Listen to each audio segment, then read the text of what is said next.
Welcome to part two of Duke Tales, as I'm calling it. This is the second part of this journey that Valerie and I have begun. So where we left off was the emergency room and the surgery at the Duke University Hospital, where Valerie's biopsy was performed.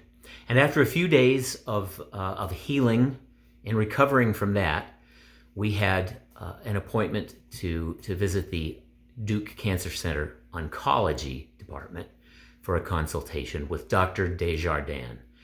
Dr. Desjardins is the second incredible member of this dream team that we are so fortunate to be working with.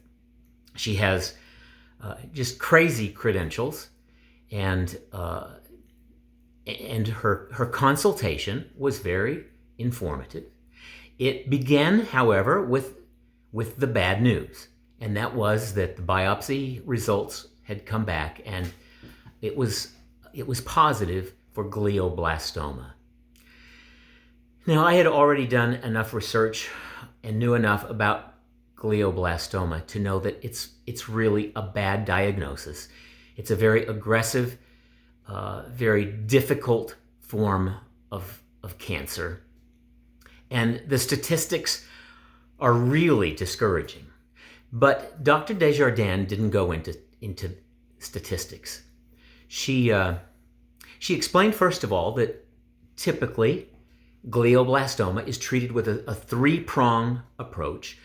First being surgical removal of as much of the tumor as it was safe to remove. The second being chemotherapy, and the third being radiation therapy. But there was more bad news, and that was that the size, the location, the nature of this particular glioblastoma in Valerie's brain made it inoperable. So one of their tools was immediately taken off of the table. But there was more bad news. Dr. Desjardins brought up the images of her MRI and showed us the tumor, and then pointed out some areas around the brain that had specks that we could see. And she explained that the tumor was leaking cells. That's the way she described it. The tumor is leaking cells, cancer cells, and they have made their way into the fluid that surrounds the brain.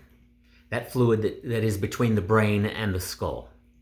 And that would have to be treated also. She could see where some of these cells had started to form along some of the nerves in the brain.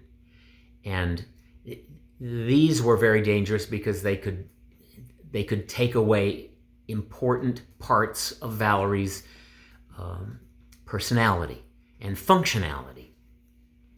So these would also have to be treated. But that wasn't the end of the bad news. There was more, and that is that with these leaking cells, sometimes they see them drift down into the spine. And if that were the case, it would be yet another piece of the treatment plan that would have to be formulated. How to treat the cancer in the spine if it has gotten there. So one of the first things that she did was schedule an MRI for the spine. Now, that was the end of the negativity. I have to say that one thing that makes all of this very difficult is the time frame that we're in with the COVID-19 pandemic, and everybody on the Duke Medical campus is required to wear a mask. Everybody. And masks make it so difficult to communicate verbally. Not only do they muffle the voice, but they hide the little nuances of communication that facial expression can convey. But I have to say about Dr. Desjardins that her voice clearly resounded with confidence and positivity and encouragement and optimism. Even without being able to see the little nuanced expressions, her voice conveyed that so clearly. And her eyes, Dr. Desjardins has the most expressive eyes. They conveyed the same things, just an honesty and a reassurance. We could see in her eyes the hope that we could hear in her voice.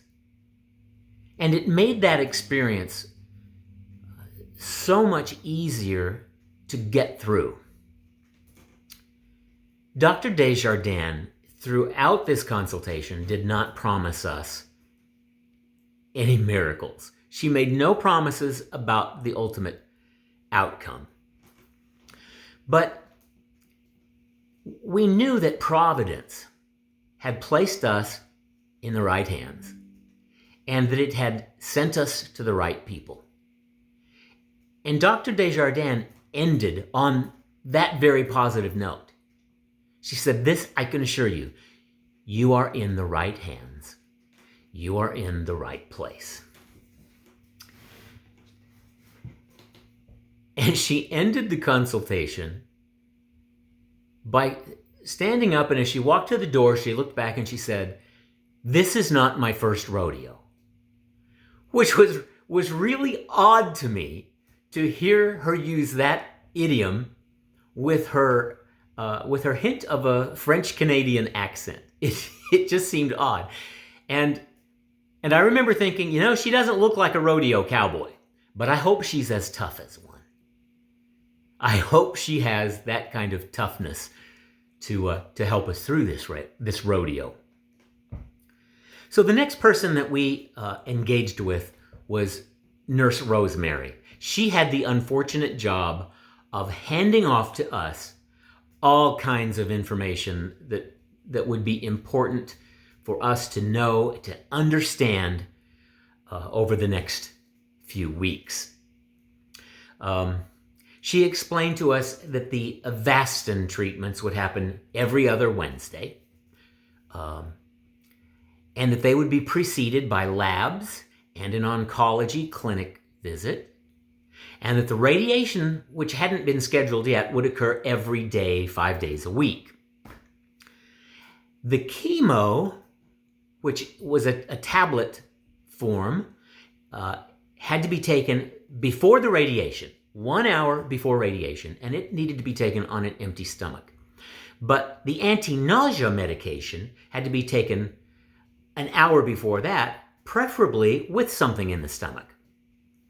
And by the time she reached that point,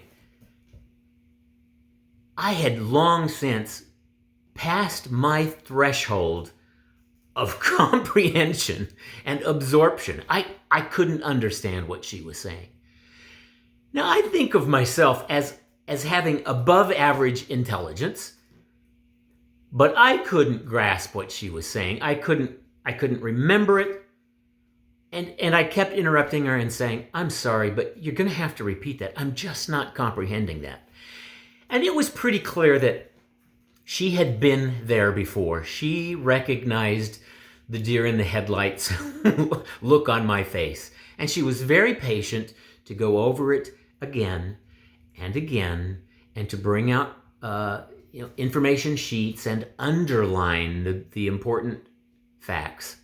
And fortunately, on the telephone, in a conference call, we had our good friend Denise Hopper, who has sacrificed weeks of her life to be with us and to help Valerie navigate through this journey. And she had a bit of a much clearer head than I did, and she was taking copious notes, and she was doing her best to comprehend all of this. And later on, she even went online to research even further some of this information, and went through the printed material and organized all of the medication timing for us. And without her navigation, if it had been left up to me and my inability in this moment of crisis to comprehend and remember, I probably would have brought about Valerie's death by mismanaging all of this stuff. But Denise has been an absolute godsend. Now, just a little bit more about Dr. Desjardins. When she used the phrase, "This is not my first rodeo," she had no idea that the man she was talking to grew up in Arizona. And as a young child, my family went to rodeos all the time. I loved the rodeo. I especially loved the bull riding. That was my favorite event. And just a second.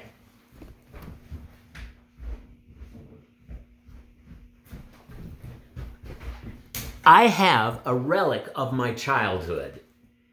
This toy Brahma bull, I don't know if you can see it in the video, but it is in pristine condition.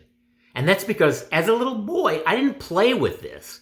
I set it on a shelf and admired it as this powerful animal that these bull riders would try to conquer. The bull riding event is tough. You only have to ride the bull for 8 seconds to be successful. That's how hard it is.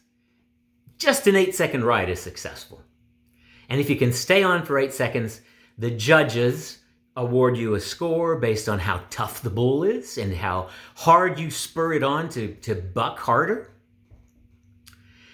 And when we would go to rodeos, I would try to make my way in the grandstands over to the area where all the bull riding activity was going on. The bulls were taken into these chutes where they were fairly well contained, and the bull riders would climb on. They would wrap the bull rope tightly in their hands and even take a couple of extra wraps and clamp it under their thumbs. And I had one bull rider that was kind of my favorite. It's weird the things that you remember from your childhood, but I remember his name was Rusty Bible. What a name! What a name for a bull rider, Rusty Bible. And the bulls had names too. You know, there was Thunder and Black Lightning and the Grim Reaper. And some of these, well, all of the bulls had reputations. You knew which ones were tough and which ones weren't. Now, you would think that the bull riders would be hoping to draw a bull that was easy.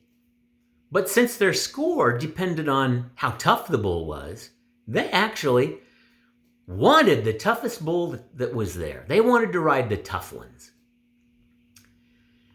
Well, we've drawn a tough bull. We didn't ask for it, but that's what we've got. We've got a tough bull. And what I remember about Rusty Bible is that he had this thing that he always did. He would get on the bull, wrap up the rope. You had to raise your free hand and not touch the bull. And he would look over at the man operating the gate. And instead of just nodding his head, he would say, "Let's dance."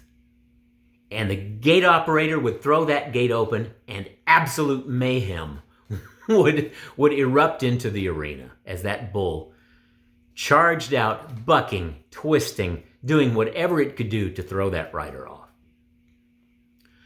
Well, Valerie has very courageously climbed on top of this bull. She has bravely wrapped the rope around her wrist. And we both have our hand up in the air.